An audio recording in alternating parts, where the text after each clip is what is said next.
அலைகடலான திரண்டு வந்து ஆர்ப்பாட்டமே இல்லாமல் இங்கு அமைதியாக அமர்ந்திருக்கும் என் ரசிக பெருமக்களே, உங்கள் எல்லோருக்கும் என் அன்பார்ந்த முதல் வணக்கம்.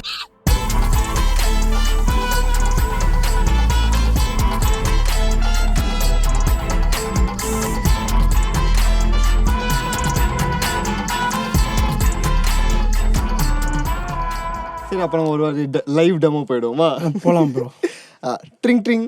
ஹலோ ஹலோ, சொல்லுங்கள், யார் பேசுகிறீங்க? நான் கௌதம் பேசுகிறேன். சொல்லுங்கள், உங்களுக்கு என்ன தகவல் தேவைப்படுது? எனக்கு இதுக்கப்புறம் என்ன நடக்க போகுது வாழ்க்கையில் அப்படின்னு தெரிஞ்சுக்கணும். ஓகே, உங்கள் டேட் ஆஃப் பர்த் டைம் மட்டும் சொல்லுங்கள். டேட் ஆஃப் பர்த் வந்து 1/7/2003 ஜூலை 1, 2003. பிறந்த டைம் வந்து 7:38 AM. ஓகே, அழைத்தமைக்கு நன்றி. கொஞ்சம் நேரம் லைன்லேயே இருங்க. ஓகே, இப்படியே ஒரு நிமிஷம் போயிடுமே. அப்படிதான் 17 ரூபா சம்பாதிக்கிறோம், சும்மா கிடையாது ப்ரோ. ப்ரோ, அப்புறம் என்ன பார்க்க வேணாமா? டேட் அண்ட் டைம்லாம் போட்டு அக்கா என்ன சொல்லியிருக்காங்களோ அதை பார்த்து சொல்லலாமா? கேட்க வேணாமா சார்?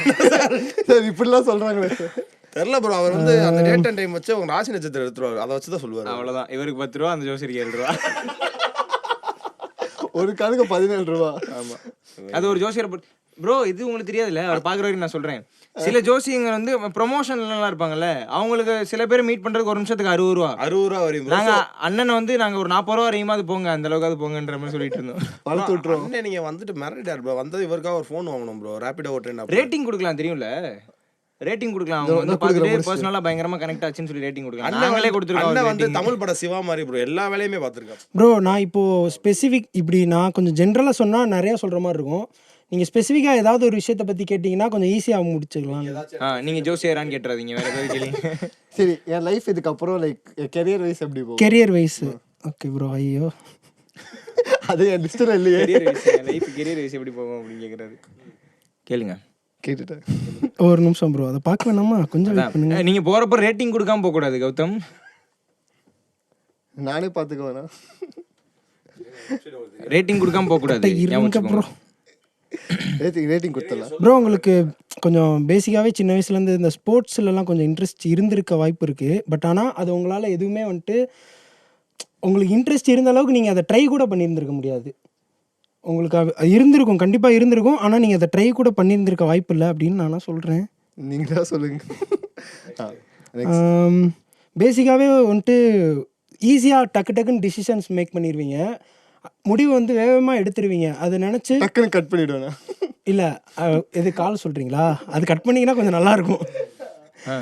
ஸோ அந்த மாதிரி டிசிஷன்ஸ் எல்லாமே கொஞ்சம் ஈஸியாக எடுத்துருவீங்க, டக்குன்னு எடுப்பீங்க. அண்டு அஃப்கோர்ஸ் அதில் வந்து கொஞ்சம் எடுத்த முடிவில் கொஞ்சம் ஸ்ட்ராங்காகவும் சில நேரம் நினச்சி நீங்கள் ஃபீல் பண்ணலாம்.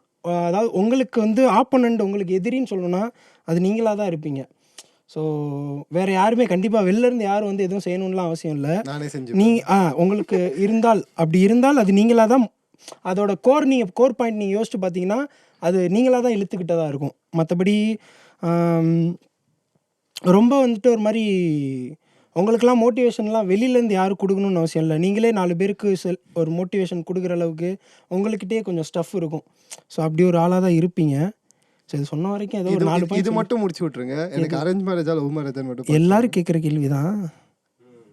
எல்லாரும் சொல்கிற பதில் அதேதான் சீரியஸாக அதேதான். திருமண வாழ்க்கையின் டாப்ல நல்ல பையனா நான் வந்து இதே மாதிரி தான் பேசுகிறேன். வண்ணே பேசுகிறோம், சீரியஸாக கேட்டு she can be she. இப்போ வார் 3வது பக்கம் கீழே இருக்க லாஸ்ட் டே அமைதியா. என்னோட லவ் லைஃப் பற்றி அது எப்படி போகும் ப்ரோ? லவ் அப்படின்னு உங்களுக்கு சொல்லணும்னா அது அப்படியே போட்டுருங்க. நீங்கள் எக்ஸ்பெக்ட் பண்ணுற லெவலுக்கு உங்கள் பார்ட்னர் இருப்பாங்களா அப்படின்னு கேட்டால், நீங்கள் ஒன்று சொன்னீங்கன்னா அவங்க அது வேறு ஒன்றா தான், அதை வேறு டைரெக்ஷனில் தான் இருக்கும் ரியாக்ஷனு. நீங்கள் ஒரு டைரெக்ஷனில் ஆக்ஷன் இருந்துச்சுன்னா அந்த ரியாக்ஷனே வேறு டைரெக்ஷனில் தான் இருக்கும். நீங்கள் ரொம்ப பிரிஸ்கியான ஆளாக இருக்கீங்க அப்படின்னா அவங்க ரொம்ப ஸ்லோ பர்சனாக இருப்பாங்க. நீங்கள் ரொம்ப லவ் பண்ணுற போனாலும் வரப்போகிறோம். நீங்கள் லவ் பண்ணுறீங்கன்னா அவங்க உங்களை வந்து எடுத்துருந்து நீங்கள் மேலே இருந்தீங்கன்னா அவங்க female. Universal truth of every relationship. ஆமாம், அந்த மாதிரி தான். சரி, இல்லை லவ் பண்ணுற பொண்ணா என்னன்னு கேட்குறாப்புல. ஸோ அதான் உங்களுக்கு லவ் லைஃப். ஸோ லவ் மட்டும் இல்லை ப்ரோ, உங்களுக்கு இருக்கக்கூடிய ஃப்ரெண்ட்ஸ் இல்லை ப்ரோ, உங்களுடைய பார்ட்னர்ஸ் எல்லாமே அப்படி தான் இருப்பாங்க. உங்களுடைய லைஃப் பார்ட்னராக இருக்கட்டும், உங்கள் ஃப்ரெண்ட்ஸாக இருக்கட்டும். ஸோ அந்த மாதிரியான பீப்புள்ஸ் எல்லாருமே கொஞ்சம் ஒரு மிஸ் அண்டர்ஸ்டாண்டிங்லேயே இருக்கும். பட் ஆனால் நீங்கள் அதை கொஞ்சம் எந்த அளவுக்கு நீங்கள் வந்து கொஞ்சம் அதை அரேஞ்சாக அதை எடுத்துக்கிட்டு கொண்டு போகிறீங்களோ அந்த விதத்தில் அது கொஞ்சம் கண்டிப்பாகவே நல்லதாகவே இருக்கும். 4 நிமிஷம் ஆயிடுச்சு, அங்கிட்டு 10 14 எத்தனை 17 எவ்வளோ ஆச்சு? 50 ரூபா தருவீங்களா என்ன? ஸோ இதான் கண்டென்ட். சொன்னது ஏதாவது உங்களுக்கு ஏதாவது ரிலேட் ஆச்சா? எனக்கு அந்த ஸ்போர்ட்ஸ் விஷயம் ரிலேட் ஆச்சு. அதுக்கப்புறம் அவர் என்னை பத்தி புகழ்ந்தாரு, மோட்டிவேஷனே தேவையில்ல, அதை நம்ம அக்செப்ட் பண்ணி தான் அது பயங்கரமா இருக்கும் ப்ரோ. ஏன்னா ப்ரோ கிரிட்டிசிசம் கேட்கல, சொன்னது கரெக்டாக இருந்துச்சா இல்லையா, அவ்வளோதான். இதான் ப்ரோ டாக்டிக்ஸ். சீரியஸா இதான் ப்ரோ டாக்டிக்ஸ். நான் ஓப்பன் பண்றேன் ப்ரோ. நான் சொல்றேனே, நான் வந்துட்டு ப்ராப்பரா வந்துட்டு எனக்கு ஜோதிடம்னா பிடிக்கும், அதுதான் கரெக்டு, அப்படியான பெர்ஸ்பெக்டிவ்ல இருக்கிற ஆள் கிடையாது நான். எனக்கு சின்ன வயசுல அது எப்படி ஒருத்தனால வந்துட்டு நம்மளை பத்தி எதுவுமே தெரியாம நம்மளை பற்றி சில விஷயங்கள் வந்து அவனால் கரெக்டாக சொல்ல முடியுன்றப்போ ஒரு க்யூரியாசிட்டி இருந்துச்சு. சீரியஸாக எனக்கு அதில் இருந்துச்சு. ஸோ அதை தெரிஞ்சுக்கிட்டு இது உண்மையாக பொய்யா இல்லை ஃப்ராடுத்தனம் பண்ணுறாங்க இல்லை அப்படின்றப்போ நிறையா ஜோசியர்கள் இன்றைக்கி எல்லாருமே வந்துட்டு கொஞ்சம் ஃப்ராடுத்தனம் தான் நிறைய பேர் பண்ணுறாங்க. நான் வந்துட்டு அப்படி பண்ணலை. நான் எனக்கு சரி வேறு வழி இல்லைன்ற ஒரு காரணத்தினால நான் ஏதோ ஒரு இன்டர்வியூன்னு அட்டன் பண்ணேன். அது ஒரு ஃப்ளூக்கில் பண்ணேன். எப்படின்னா கௌதம், நீங்கள் என்ன பண்ணுவீங்கன்னா, உங்களுக்கு வந்து தாகம் இருந்துச்சுன்னா நீங்கள் தண்ணி குடிக்க வாய்ப்பு இருக்கு அப்படின்னா நீங்கள் அந்த மாதிரி மேட்டர் தான். இது நீங்கள் யார்கிட்டனாலும் நானே அதை ஒத்துக்கிறேன். இப்போ நீங்கள் யார்கிட்டனாலும் உங்கள் வீட்டில் உங்கள் அம்மாட்ட போய் ஒரு 4 நிமிஷம் நீங்கள் உட்காந்து பேசுனீங்க, ஃபீல் பண்ணீங்கன்னா உங்கள் அம்மா ஒரு விஷயம் சொல்லுவாங்க. அது உங்களுக்கு ஏதோ ஒரு விஷயம் ஓகே கரெக்டாக இது அவர் வந்து ஆன்லைன் அம்மா உங்களுக்கு அவ்வளோதான். எப்படி உங்களுக்கு ரூம்ல அம்மாவோ தாயிடுவாங்கல்ல. அவர் பேசுனது வந்து இவங்க என்ன பண்ண ஆரம்பிச்சிட்டாங்க, ஒரு டயத்துக்கு மேல இவர் கால் பண்ணி பேசுனா நமக்கு ரிலாக்ஸ் ஆகுதுன்னு சொல்லி டெய்லி கால் பண்ண. ப்ரோ ஒரு பையனை இந்த மாதிரி லவ் பண்ற பையன் எனக்கு பிரச்சனையா இருக்கான்னு சொல்லி ஒரு பொண்ணு பேசுது, இவருக்கு அட்வைஸ் பண்றாரு, இவர் சொல்ல நம்புது. இவர் லவ் லைஃபே அங்கே என்னமா ஏதாவது நடந்துகிட்டு இருக்கு. எப்படி இவர் சொல்ற லவ் அட்வைஸ்ல வந்து அவங்க சேர்றாங்கன்னு எனக்கு புரியல. நீங்க பேசுறது ஆறுதலாக சொல்லி அந்த பொண்ணு எவ்வளவோ பே பண்ணி பேசுது, அதெல்லாம் கொஞ்சம் நல்ல ரெவன்யூ எடுத்தாப்புல. இப்போ ஒன்றும் பிரச்சனை இல்லை, உங்களுக்கு வந்து உங்களுக்கே லவ் பண்ணணும்னு தோணுது, நீங்க ஜோசியரா இருந்தீங்கன்னு வைங்களேன். இப்போ ஒரு பொண்ணு வராங்கன்னா உங்களுக்கு திடீர்னு வந்து உங்களுக்கு ஒரு லவர் கிடைப்பாங்க, அவங்க வந்து ஒரு அஸ்ட்ராலஜரா கூட இருக்கலாம்னு சொல்லி கூட நீங்க பேசிட்டு கூட இருக்கலாம். ஆமா, அந்த மாதிரி நீங்க அப்படி கூட ரிலேஷன்ஷிப் பில்ட் பண்ணிக்கலாம் நம்மளோட டேலண்ட் வச்சு தான். இது எதுக்கு நான் சொல்ல வந்தது பேச வந்ததுன்னா, நம்ம ரூம்ல வந்து பல விதமான டேலண்ட்டுகள்ல நம்ம வந்து அஸ்ட்ராலஜர் வச்சிருப்போம். அரட்டலா இருக்கும் ப்ரோ ரூம். வேற இது எதெல்லாம் எதனாலனா எங்க ஊர் பசங்க எல்லாம் ஒண்ணா வந்து இருந்தனால அப்படி இருந்துச்சான்னு தெரியல, ஒரு மாதிரி செட் ஆகிச்சு எங்களுக்கு. இது எல்லா ஃப்ராடுத்தனம் மட்டும் சர்வைவல் ஆஃப் தி ஃபிட்டஸ்ட் இருக்கிறோம், அவ்வளவுதான்.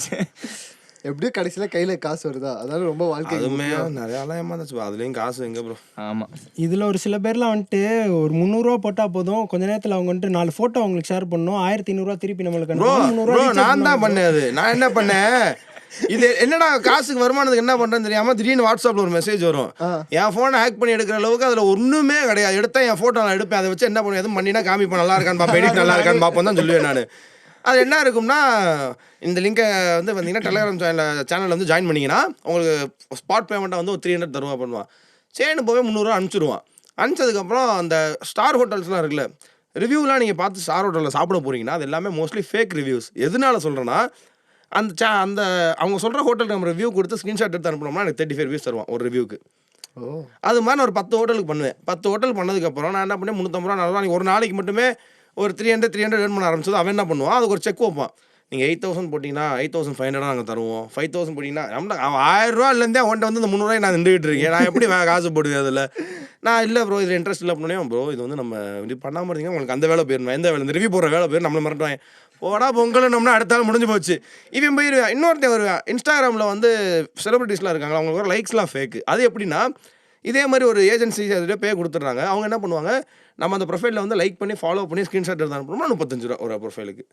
இந்த வேலைலாம் எங்க ப்ரோ இருக்கு ப்ரோ? அது வந்து அது இங்க பாருங்க, உங்களுக்கு வந்து நீங்க இப்போ சென்னையில இருக்கீங்கல்ல, நீங்க வேற ஏதோ ஒரு ஊருக்கு போறப்போ உங்களை தேடி அது வரும். அது உங்களுக்கு ப்ரோ நான் சொல்லுவேன், சொல்லுவாங்க ஏதோ பண்றான்டா திருட்டு என்ன பண்ணுவானா, இதெல்லாம் பண்ணிட்டு என் கம்பெனியை தப்பா பேசாதீங்க பண்ணுவான். நம்ம ஏதாவது சொன்னோம்னா அப்படி சொல்லுவான். ப்ரோ நம்ம எனக்கு ஒருத்தவங்க மதிச்சு காசு இல்லை, நாங்கள் ஆக்சுவலாக அவரையுமே வைவோம், நீங்கள் வந்து ஃப்ராடுத்தனம் பண்ணுறீங்க, நீங்கள் ஃபேக்காக வந்து மக்களை ஏமாத்துறீங்க, இவனையுமே வந்து நீ வந்து பொய்யா சம்பாதிக்கிற, வாட்டி கிடைக்கும். ஆமா இல்லை நீ உழைச்சிருக்க, நீ சம்பாதிக்க, வா சாப்பிடுவோம், வா நீ ப்ரோ. அந்த காசுலாம் எப்படின்னா நம்மளுக்கு காசே இருக்காது ப்ரோ. இந்த இதெல்லாம் சர்வே பண்ணியிருக்கோம், அந்த 300 ரூபா வருமா அதை வச்சு சர்வே பண்ணுவோம்.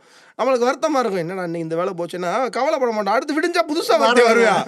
இன்ஸ்டாகிராம்னா நீ வாட்ஸ்அப்பில் சொல்லுவேன். இல்லை எவ்ரிடே வந்து புதுசாக ஆப்பர்ச்சுனிட்டிஸ் இருந்துட்டே எனக்குனே அதை நம்ம கேட்ச் பண்ணிக்கிற ஆளா நம்ம இருந்துக்கிறோம். நம்ம லைஃப்ல மட்டும் இப்படிலாம் நடக்குதுன்ற மாதிரி லைஃப் போயிட்டு இருக்கும். அப்பதான் திடீர்னு ஞானேஷ் கால் பண்ணான், இந்த மாதிரி வந்து நாங்கள் பாட்காஸ்ட் பண்ணுவோம், அந்த மாதிரி தான், வேற எதுவும் ப்ரோ. அதெல்லாம் அதான் சொல்லலை ப்ரோ, இந்த ஊர் அந்த ஊர் இல்லை ப்ரோ. நீங்கள் வந்து ஊர் மொழி தெரியாத ஹிந்தி எங்கேயா தூக்கி போய் போட்டாலும் கஷ்டப்பட்டாலும் சந்தோஷமா இருப்போம் ப்ரோ. எவ்வளோ கஷ்டப்பட்டாலும் சந்தோஷமா இருப்போம். அது ஒருவேளை இந்த பீப்புள்ஸ் இருந்தால் அப்படி இருக்கலாம். நான் எல்லாரும் தனியாக இருந்தோம்னா அப்படி இருக்க முடியாது. தனியாக இருந்தோம்னு வச்சுக்கோங்களேன், இந்த வேலை பேசவே மாட்டேன், இப்படியே தான் இருப்பேன். ஒரு கம்ஃபர்ட் அந்த ஒரு நீங்க people பாத்தீங்கனாலே தெரியும் ப்ரோ. இவன் தனியாக இருந்தால் நல்லா இருப்பேன், அவர் தனியாக இருந்தால் நல்லா இருப்பார், நான் தனியாக இருந்தால் நல்லா இருப்பேன். நாங்க 2 பேரும் சேர்ந்து இருந்தா நல்லா இருப்போம். அவர் இருந்து நாங்க 2 பேரும் இருந்தோம்னா அவர் பாவம். அந்த 3 பேர் இருந்தா 2 பெஸ்ட் ஃப்ரெண்ட். அது என்ன கணக்கு ப்ரோ, பசங்கள ஒரு செட் இருப்பாங்க. என்னடா சீனியரா இருந்துச்சு அக்கா அண்ணன் அப்படின்னு கூப்பிட்டுட்டாங்கன்னா செத்தான் அந்த அக்கா அண்ணனா இருக்கவங்க. அண்ணன்ட்டம்னா அண்ணன் வாங்கி கொஞ்ச நாள் வாயா போயான் வாங்கி தூங்குறப்ப டே அப்படின்ட்டு என்னடா அண்ணே சொல்லுங்க அப்படின்னு வாங்க. இதெல்லாம் நடக்கும். மதுரை சென்னை எப்படி ஆயிடுச்சுன்னா, எங்களால மதுரைக்கு போயிட்டு ஒரு 2-3 நாள் வந்து இருக்க முடியல. சும்மா சென்னையில 30 நாள் நான் சும்மா இருப்பேன், பிரச்சனை இல்ல. மதுரையில போய் என்னால ஒரு 3 நாள் சும்மா இருக்க முடியாது. எனக்கு அங்க வேலை இருக்குன்னு சொல்லிட்டு நான் இங்க வந்து சும்மா இருக்கணும். அதுதான் மேட்டர். வீட்டில் ஒரு கம்ஃபர்ட் ஜோன்ல இருந்தோம். வீட்டில் என்னடா பண்றது இது பண்ணு கேட்காம இருந்தாலும் நான் சென்னை போறேன்னு சொன்னப்போ வருத்தமா இருந்தவங்க. நான் திருப்பி சென்னை வந்து மதுரை போனப்போ நான் இருந்த அந்த கவனிப்பெல்லாம் மிஸ் பண்றேன்.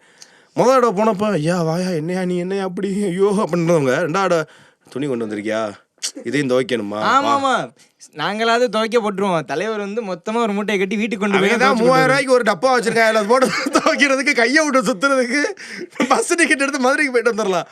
போய் அங்கே துவைக்க கொண்டு போய் ஆமா அப்புறம் துவைக்க மதுரைக்கு போயிட்டு எடுத்து. ஆமா. அப்புறம் இன்னொன்று, இப்போ இந்த செலப்ரேஷன்ஸ், இந்த ஃபெஸ்டிவல் வருது, இப்போ தீபாவளி வருது, பொங்கல்லாம் வருது அப்படின்னா வீட்டுக்கு போகணுன்னு இருக்கும். அப்போ வீட்டுக்கு போக முடியும். அப்போல்லாம் சின்ன வயசுல இருக்கலாம் மிஸ் பண்ணுவீங்களே. ஸோ அந்த ஃபீல்லாம் நாங்கள் டிசம்பரே வந்தாலும் சென்னை விட்டு போறதா இல்லை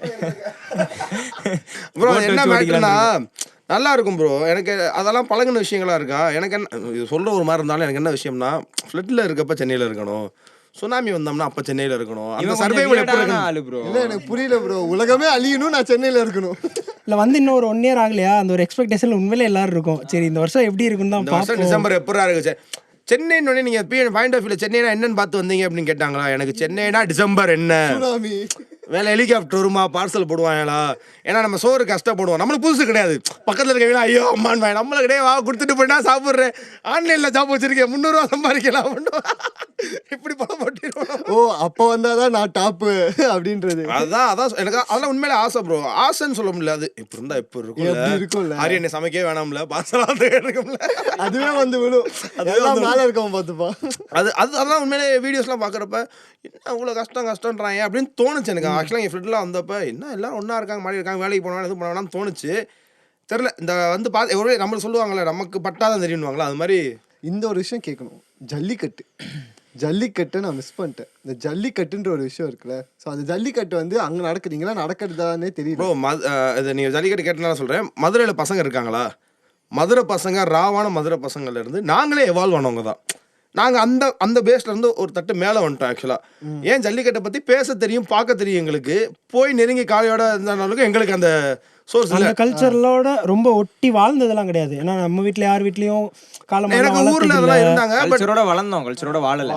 எங்கள் பெரியப்பா அவங்க ஃபேமிலி எல்லாமே அப்படிலாம் இருந்தாங்க. நான் அப்படி பார்த்துருக்கோம்ல, வச்சுருக்கோம். ஆனால் அந்த போராட்டம் அதெல்லாம் பண்ண டயத்தில் அங்கே தான் இருந்தோம், மதுரையில் தான் இருந்தோம், எல்லாருமே மதுரையில் இருந்தோம், எல்லாருமே போராட்டம் பண்ணிக்கிட்டு இருந்தோம். அது தெரில ப்ரோ. அதெல்லாம் அந்த சொன்ன சித்திரத்தில் கூட்டம் அந்த ஒரு வைப் வரும் தெரியுமா, அது மாதிரி அப்போ ஒரு பிளாஸ்டான வைப்பு தான். அது எப்படி வந்துச்சுன்னு தெரில. இப்போ நீங்கள் திருவிழான்னு சொன்னோன்னே நான் மதுரை தான் சொன்னேன்ல, இந்த மாதிரி ஜல்லிக்கட்டுனோடனே அது மதுரையில் தான் நடக்கணும். இல்லை நம்ம ஊர் சார்ந்த ஒரு விஷயம் இருக்கப்போ அது ரொம்ப லவ் பண்ண ஆரம்பிச்சிடும், நமக்கே தெரியாமல். அதெல்லாம் சுவாரஸ்யமான மேட்டர். ஜல்லிக்கட்டுக்கு ப்ரொடக்ட் எந்த காலேஜ் வாசலில் போனோம், அந்த காலேஜில் போனால் எம்எஸ்சி படிச்சு முடிச்சேன். அதெல்லாம் சூப்பர். இன்னும் ஃபோட்டோஸ்லாம் இருக்குது வாசல் வந்து இப்படி அத்தனை மாதிரிலாம் போட்டு நம்ம கேட்டா அப்போதைக்கு அதெல்லாம் தெரியாது. அப்போல்லாம் மதுரையில் அரட்டிடாங்க ப்ரோ, எங்கே போனாலும் சாப்பாடு இருக்கும். அதுவும் சித்திரத்தில் மாதிரி தான் இருக்குது. அதுவும் ஆக்சுவலி அது நைஸ். ஜல்லிக்கட்டு அதான் ப்ரோ. அது வந்து நம்மளுக்கு தொடர இடத்துல நம்ம இல்லை. அது ஒரு மாதிரி நல்ல இடம், இது வேற இடம் அந்த மாதிரி. பட் ஆனால் அங்கே பார்த்துருக்கீங்க, அதெல்லாம் பண்ணியிருக்கீங்க, அதெல்லாம் எக்ஸ்பீரியன்ஸ். அதெல்லாம் சூப்பராக அதான் சொல்லிடலாம். அதெல்லாம் அது ரா எக்ஸ்பீரியன்ஸ். எனக்கு வந்து எக்ஸ்பிளைன் பண்ண தெரியல. இப்படி வரும் அப்படி வரலாம் சொல்லுது. நான் எங்கள் ஊரில் ஸ்ராவேல் மஞ்சட்டுன்னு ஒன்று இருக்கும், மதுரை சிவகங்கை டிஸ்ட்ரிக்ட் பக்கத்தில். அங்கே மதுரையில் இருக்க என்ன நடக்கும்னா, இது வந்து ஜல்லிக்கட்டு, அது மஞ்சு விரட்டு என்ன பண்ணுவாங்கன்னா ஓப்பன் ஏரில் விட்டுருவாங்க. நம்ம வண்டியில் உட்காந்துருக்கணும், ஓப்பனாக விட்டுருவாங்க. ஃபாரின்ல இந்த புல் ரேசஸ் மாதிரி விட்டுட்டு அதோட சும்மா கூட்டத்துக்குள்ள இருக்கணும், அந்த மாதிரி இருக்கும். அப்போ வந்து செம்ம டாக்ஸாக இருக்கணும். எங்கிட்ட இருந்து மாடு வருது என்னன்னு தெரியாது. அதெல்லாம் வீடியோஸ்லாம் எடுத்து செம்ம என்ஜாய்மெண்ட். வீடியோலாம் பார்த்துருப்பீங்க, ஒரு ஃபார்ச்சுனர் காரை குத்தி தூக்கிட்டு இருக்கோம், அந்த மாதிரி பேட்டெல்லாம். அதான் ஸ்ராவேலில் நடக்கிற மஞ்சரட்டு. அது போக வடநாடு மஞ்சரட்டுன்னு ஒன்று இருக்கும். அது என்ன பண்ணுவாங்கன்னா, சுற்றி எல்லாரும் உட்காந்துக்கிட்டு நடுவில் மாடு வச்சு கயிறு கட்டிடுவாங்க. மாடுக்கு 6 பேர் மட்டும்தான் உள்ளே நிற்பாங்க. அந்த 6 பேரில் யாராச்சும் காலி அடக்கணும். 20 minutes டைமு, ஒரு 12 minutes டைம்ன்ற மாதிரி கொடுத்துருவாங்க. இது நான் வந்து இவங்கெல்லாம் இங்கே சிட்டியில் இருந்தாலும் இவனும் மதுரையிலேருந்து கொஞ்சம் அவுட்லேருந்து வந்தவன். நான் பிறந்து வந்தது தான் மதுரை, சொந்தம். அதாவது பேக்ட்ராப் எல்லாமே வேறு ஊரா. அங்கே பார்த்து வளர்ந்த விஷயங்கள் இதெல்லாம். மதுரையில ஜல்லிக்கட்டா அந்த மாதிரி இன்னும் நிறைய இருக்கு, அங்கே லோக்கல்ல இருக்கு. அந்த கல்ச்சர் இன்னும் அப்படியே ஃபாலோ சூப்பரா இருக்கும். பண்ணிட்டே அதெல்லாம் இது இருக்கு. அப்புறம் அதெல்லாம் உசுரா நினைப்பாங்க ப்ரோ. மாடை வந்து தம்பின்ற முறையில வச்சு அங்க மாடுன்னா அது ஒரு மரியாதை, அது பயங்கரமா அப்புறம் இன்னொன்று இந்த செலிப்ரேஷன் பற்றி பேசுகிறப்போ தான் இந்த வேஷ்டி சட்டை அப்படின்ற ஒன்று, நீங்கள் இங்கே வந்து ஷார்ட்ஸ் டிஷர்ட்டில் தான் சுற்றிட்டு இருப்போம், அங்கே இருப்ப அது போட்டுக்கிறப்பயே நமக்கு ஒரு மாதிரி ஒரு இது செலிப்ரேஷனுக்கு வேஷ்டி சட்டை சொல்றீங்க. லுங்கி லுங்கி வந்து டெய்லி வீட்டில் லுங்கி இல்ல கைலி. ஆ கைலி வந்து அவங்களுக்கு ஒரு கட்டு வச்சிருப்பாங்க. நீங்க ஆடுகளம் படம் வேற என்ன படம் தான், நீங்க வந்து இப்படி காலை தூக்கி மடிச்சு கட்டுறது ஒண்ணு இருக்கும், அப்படியே கீழே இருக்கிறது தூக்கி இப்படி கட்டுறதா அது மாதிரி. எப்படி இருக்கும்னா பொண்ணுங்களோட ஸ்கர்ட் மாதிரி இருக்கும். அது அப்படி மடிச்சு கட்டுறப்போ அந்த இந்த லேயர்ல தான் இருக்கும். அது என்ன புடியில நிக்குதுன்னு அவனுக்கே தெரியாது. இல்ல நீங்க கைலி கட்டுறத பார்த்தே சொல்லலாம் எந்த ஊருக்காரன் அந்த மாதிரி இருக்கும். இது என்னடா கம்ஃபர்ட் ஜோன், எப்படினாலும் கட்டலாம் அப்படி யாரும் சொன்னாலும் அது அவன் எதுக்காக கட்டுறான்னு தெரியாது. காலில் இருந்து குனிஞ்சோல காலை தூக்கி இப்படியே ஏற்றி இப்படியே கட்டுவானுங்க, அது இருக்கும். அது இந்த வேஷ்டி சட்டை மேட்டர் சொல்றீங்களே, அதெல்லாம் இப்போ குறைஞ்சிக்கிட்டே வருது ப்ரோ. கொஞ்சம் அதெல்லாம் கொஞ்சம் குறையுது ப்ரோ. ஆக்சுவலாக அது குறையுது. ஏன்னா நம்மளே நீங்களே இங்கே வந்ததுக்கப்புறம் உங்களுக்கு போடுறதுக்கான இதுவே வரது இப்பெல்லாம் பொங்கலுக்கு காலேஜில் பொங்கல் ஃபெஸ்டிவல் வச்சா அந்த மாதிரி விஷயத்துக்கு தான் இப்போ அதை போடுறாங்க. இப்போ அது போடுறதுக்கு ஒரு டேஸ் மாதிரி வச்சுக்கிட்டாச்சு. அன்னைக்கு வந்துச்சுன்னா அதை போட்டோம்னா அது எதுக்கு இப்போ ஏன்னா வந்து அதுல ஒரு போட்டோ போட்டு பார்ப்போமே, அதனால. அதுவுமே வந்துட்டு சொல்ல போனா அந்த ஒரு பிரேமம் படத்துக்கு அப்புறம் தான் அது கொஞ்சம் நல்லா கிரேஸா எல்லாரும் எஸ்டாப்ளிஷ் ஆக ஆரம்பிச்சது. அது காஸ்டியூம்ஸ் அதான் அது கைலி எளிதான் ப்ரோ. கைலி கட்டுறது மதுரையில் எப்படினாலும் தெரியும் ப்ரோ. நாங்கள் ஏன்னா இப்போ நீங்கள் சென்னையில் எப்படினாலும் தெரியும், ஏன்னா உங்களுக்கு சொந்த ஒரு மாதிரி எங்களுக்கு மதுரையில் நாங்கள் எப்படி இருந்தாலும் ப்ரோ ஒரு 1/4 மணி நேரம் ப்ரோ வீட்டுக்கு போயிடுவோம். அங்கே எங்கே இருந்தாலும் சரி ஒரு 1/4 மணி நேரம், அதிகபட்சம் ஒரு 20 நிமிஷம் வீட்டில் எதுவுமே பிரச்சனை கிடையாது. இங்கே வந்துட்டு சொல்ற மாதிரி சாப்பிட்டுட்டு இருந்தோம்னாலும் ஹோட்டலில் ஒரு ஃபோன் அடிச்சிட்டாங்க அப்படின்னோம்னா வந்துகிட்டு இருக்கேன்னு சொல்லலாம் தைரியமா. ஏன்னா சாப்பிட்டு முடிச்சுட்டா போகிற அந்த டைம் அவ்வளோதான். சின்ன ஊர்னாலும் நல்ல ஊர். எத்தனை மணிக்கு எங்கே இருந்தாலும் கேட்குற காலில், அதனால இஷ்டத்துக்கு அப்படியே இருக்குது. ஆக்சுவலி அங்கேருந்து வந்தவங்களோட நிறைய கஷ்டம், நிறைய எக்ஸ்பீரியன்ஸ் எல்லாமே செம்மையாக ஷேர் பண்ணிட்டீங்க. இப்போ ஒரே ஒரு விஷயம் தான், இப்போ இந்த மாதிரி மதுரை வேற இடத்துல இருந்து கூட வரணும்னு நினைக்கிறவங்க வேலைக்காக, அப்படி இருக்கவங்க கிட்ட நீங்கள் ஒரு விஷயம் சொல்லணும், இதை நீ பண்ணுப்பா அப்படின்னு சொல்லணும்னா என்ன சொல்லுவீங்க? எங்கேருந்து வரவங்களா வேணா இருக்கட்டும். இப்போ மதுரையிலேருந்து சென்னைக்கு, இல்லை மதுரையிலேருந்து பெங்களூருக்கோ, சென்னையிலேருந்து வேறு ஏதோ ஊருக்கு போகிறீங்க அப்படின்னாலும் எங்கேனாலுமே நீங்கள் வந்து போங்க, ஃபேஸ் பண்ணுங்க, போய் ஃபேஸ் பண்ணுங்க, சர்வை பண்ணுங்க, அவ்வளோதான். அது ஒன்று கொஞ்ச நாளில் அது உங்களுக்கு ஜாலியாயிரும்.